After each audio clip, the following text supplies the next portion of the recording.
वैसे securitisation trust है, ऐसे बहुत सारे पास थ्रू एंटिटीज जो इसमें मिलेंगे, समझ गए? तो मैं ये नहीं कर रहा हूँ एवरी एओपी, बिल्कुल बराबर सर, मोटा मोटी बात समझ में आ गई। मोटा मोटी समझिए, बस हम डिटेल बाद में करेंगे। Income not to be included in total income of certain eligible person in international financial service centre और having income there from, schedule 6 में है। Person exempt from tax, schedule 7। Income not to be included in the total income of political parties and electoral trust, जो 13A 13B 139 था वो schedule 8 में। फिर PGBP का याद कीजिए, पीजीबीपी में टी डेवलपमेंट अकाउंट में बहुत सारे डिडक्शंस मिलते थे, साइट रिस्टोरेशन फंड में बहुत सारे डिडक्शन मिलते हैं।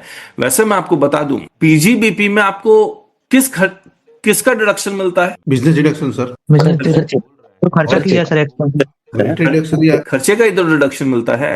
हाँ जी सर। और एक बात, सेक्शन 35 33 34 में कई कई जगह वेटेड डिडक्शन भी मिलता है, वेटेड डिडक्शन इन्वेस्टमेंट के लिए भी मिलता है। चलिए ठीक है, डिटेल में मत जाइए, खर्चों पे डिडक्शन मिलता है, करेक्ट है ना जी। अगर आप कोई जनरल रिजर्व क्रिएट कर दे तो डिडक्शन मिलेगा? नहीं सर, नहीं मिलेगा। सिवाय खाली एनपीए में मिलता है खाली। करेक्ट। अच्छा सुनिए ना, तो जनरल रिजर्व का जनरल डिडक्शन नहीं मिलेगा, लेकिन अगर आपने कोई स्पेशल फंड क्रिएट कर दिया तो डिडक्शन मिलेगा। Permitted sir, permitted permitted. तो वो टी डेवलपमेंट अकाउंट ये सब में आप फंड बनाते हैं साइट रिस्टोरेशन फंड बनाते हैं, तो ये फंड का डिडक्शन वैसे नहीं मिलता है। लेकिन यहां पर ये पहले 33AB था, 33AB ये था, अब वो शेड्यूल 9 और शेड्यूल 10 में डाल दिया। फिर recognise provident fund, approved superannuation fund, approved gratuity fund, पहले शेड्यूल 4 में था, अब शेड्यूल 11 में है।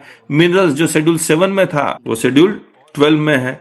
लिस्ट ऑफ आर्टिकल्स और थिंग्स जो पहले शेड्यूल 11 में था वो शेड्यूल 13 में है। इंश्योरेंस बिजनेस जो पहले शेड्यूल 1 में था वो शेड्यूल 14 में है। फिर जो 80C 80CCC 80CCD का जो डिडक्शन मिला करता था, आप कई सारे कंडीशंस थे कि इन फंड में अगर आप कंट्रीब्यूशन करेंगे तो डिडक्शन मिलेगा, वो सारा कुछ शेड्यूल 15 में आया। और सेक्शन 11 में चैरिटेबल ट्रस्ट में परमिटेड मोड ऑफ इन्वेस्टमेंट था। आप इक्विटी शेयर्स में फंड, चैरिटेबल ट्रस्ट का फंड इक्विटी शेयर्स में इन्वेस्ट कर देंगे तो आपको वो परमिटेड मोड ऑफ इन्वेस्टमेंट नहीं था।